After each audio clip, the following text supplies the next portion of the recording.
Hey, what's going on, Archons? Welcome to another edition of the Patreon supporter fan deck analysis. And, well, today I got a new one. A new person has joined the ranks of my Patreon supporters who wish to have their decks analyzed each and every month. So this week we have Yan joining, and he sent me this interesting Darkblade Dejin deck, which is a nice little mass mutations situation here, which looks pretty cool. So we're gonna just take a look at it and see what I see. A ton of pips. I mean, wow, wee wah. There's 21 pips here. Seems pretty good. Really nice stats. 16 on the Ember control, 25 on the generation, 14 plus there is also some artifact control, which is in the form of a Boro, which is pretty cool. So it's got 18 creatures and obviously 16 Ember pips, getting 4 boosted from the enhancements. So what am I noticing about this? Well, it's got 7 mutants I can see, which matters because there is a Johnny Longfingers. We got a Mutant Cut Purse, Johnny Longfingers, and a Niflkong Pismire, as well as 2 Citizen Shricks. Is Deadbone? No. Okay. Well, let me see. Let me go through the houses bit by bit. Well, first off, 20 pips, double Amphora Captura. So that's alone accounting for 12 of those 20 pips. So that's pretty interesting. So it's a double Amphora Captura deck. That is nice. You love it. With 10 damage pips, that actually seems really good because you have Sagittarius Gaze in the form of Un, Deux, Trois. 3 of them. So I like that as well. It's really interesting for the way to create that. Unfortunately, you do also have the Axiom of Grisk side of things, but on the upside, you could always use Sagittarius Gaze against your own creatures who are damaged to save them in order to not get Grisked. So that is pretty good. I like that as well. One cool thing is Deadbone Decimus may be a good target of Sagittarian Gazing, maybe the same creature a couple times, then you can Dreadbone Decimus that to get rid of it, exalt it, destroy a creature with power lower than Dreadbone Decimus. So that's kind of neat. Ludo seems really good in this deck because if you are utilizing Amphora Capturas when resolving a bonus icon, you may choose to resolve it as a capture icon instead. That's pretty good. And then again, that's also going to play into the Axiom of Grisk play, which is really nice. So you can have your whole board protected and then just go and get rid of theirs. Obviously, double Citizen Shricks and Council Primus are going to be handy. I guess you could use, moving to other creatures across the board, just if you get things stacked up and do it that way.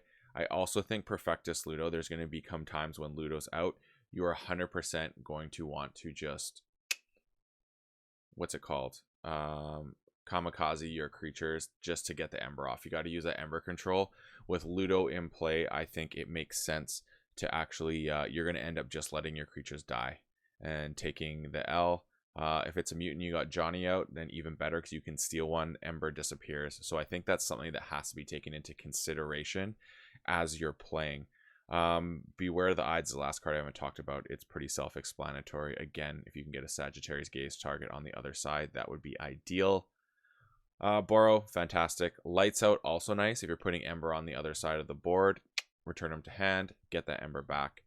Look over there is fine. Again, stealing. Vandalizing, good. Safe House. That's interesting. So I don't know where the pips are, so let's quickly take a look here.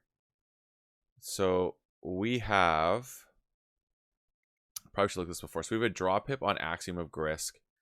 Citizen Shricks again. Okay, the Sagittarius Gaze have double pips.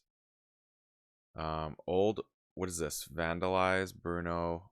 Okay, so none of the creatures have crazy amount of pips, unfortunately, because that's where you want. I think the best target is almost the Citizen Shricks.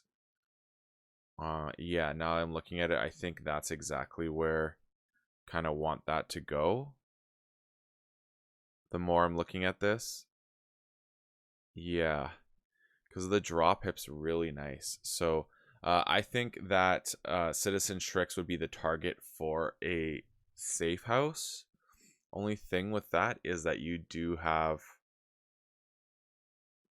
the situation of, actually, you know what, you could even just Niflkong safe house would be kind of neat as well. Yeah, you could. Yeah, I'm backing that up. Citizen Shrix is good for the pips, but you also have the fact that it's going to have Ember on it, so beware. But aside from that, I'm actually really liking the safe house, your Niflkong, to recur your Niffle Apes and come back into getting to get the effect. So as long as and you get the artifact destruction, creature destruction, that's pretty good.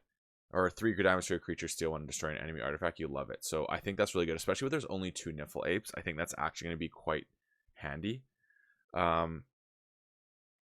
So again, yep, we got Safe House. Seeker Needle is just going to do its thing. Not crazy targets here. Giant Long Fingers, I like it. Mutant Cut Purse, perfect thing to smash and steal an Ember. Old Bruno, great. Shoulder Ids for the protection, I guess. There are creatures that will need it. Johnny being one of them. Yeah, just Ludo probably is another one for sure. You just want to keep that protected. So the Shadows is a little bit more straightforward. The cards just kind of do what they do. I don't see as many like crazy play potentials there. I mean, one other thing I guess you could do is if you get Safe House out and then you put Old Bruno out and maybe your opponent doesn't have any Ember to capture, only 1 or something, so it's not that value, throw it into your archives with Safe House to get later on when it's going to have a greater effect for you. That seems like a pretty cool thing to do. And then moving on to Untamed, we obviously have It's Coming, which is really good. Lost in the Woods, Resurgence. I mean, again, Resurgence is great to get your Niflkong back because you get both sides. I also like it to return Johnny, Pismire, Citizen Shrix, especially this one here, again, with the things on it. Ludo even would be a good target, but yeah, you want to definitely go the Pismire, Long Fingers, or Citizen Shrix as your first one, and then choose something that's a non-mutant for the second, like a Ludo, maybe an Old Bruno, if that's where the game's going. Could even be a Dino, like a Dreadbone maybe you want. I'm not sure. You kind of have, I think the board would dictate where you want to go with that one. But yeah, the Resurgence is definitely going to be a card that puts in work. Triple Flumph is interesting. Actually, what were the Flumph pips? I don't think they're anything too crazy. Yeah, just a damage and a draw, so nothing too crazy. The Flumps are nice because they can make your Niffles bigger, but I think you just throw them on the Flumps. Is there any other beasts on the board? No, yeah, I think you're just pumping up your Flumps potentially to have better skirmish attackers. I think that's all you want. Fangtooth Cavern. Now, I would say for the most part, it's going to be good. I also like Fangtooth being out with Ludo and being able to pop your Shrixes at 3 power. So they are not, you know, being pinatas to get the Ember back if they get rid of Ludo. I like kind of that play. I'm also really liking Johnny Longfingers being out with that, because then you can have your Mutant Cut Purse, both your Citizen Shrixes, and that's probably the ones that you're going to end up hitting at the 3 power level, and you get to steal one at the same time. That's kind of a fun play that exists, I think, so I'm a big fan of that potential. And of course, we're going on to Niflkong and Pismire. Pismire is going to be a little more situation with 7 mutants. I wouldn't say that's little, but I wouldn't say it's a lot either. It's just like it is, you know? So yeah, Lost in the Woods, definitely a lot of targets to throw back in depending on what you need and when. But I would say, yeah, Lost in the Woods. That's an interesting one. I don't know who I would choose. Maybe something that's, because there's not a lot of play abilities that aren't going to be like detrimental. So like Citizen Shrixes you don't really want to do. Dreadbone Decimus you don't want to do. Niflkong you definitely don't want to do. I mean, you could throw back the Niffle Ape or the Flumph, whichever ones had the draw pips on it. It was the Flumph. Yeah, the Flumph with the draw pip you could throw back. That's not a terrible idea. So yeah, there's that option. Oh, and the shoulder id with the draw pip. Those are the ones I would say maybe throw back. Kind of interesting. And then of course Niffle Kong does what it does. Niffle Apes does what it does. So this is a neat deck. I like it. I think it has a really nice way of doing lines of play. But I think Saurian is where you're doing a lot of work. Oh, I feel like it goes in stages. I think the least amount of work is happening in Shadows in terms of board presence. I think Shadow just kind of comes in and does some things, and you come back to it when you need it. Untamed, I think, is going to create a dominant board presence, and you're going to start running. But all the tricks are in Saurian for sure for me. That does it for Yan's first Patreon deck supporter analysis. Patreon supporter deck analysis. There we go. Tongue-tying my words today. And if you want to be a part of that, you can check out my Patreon and see what's going on with it. I only got like maybe 1, maybe 2 spots left.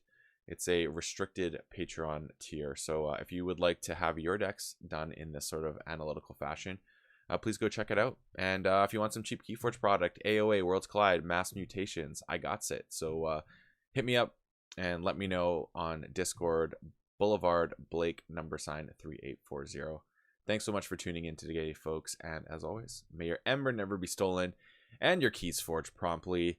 Have a good one.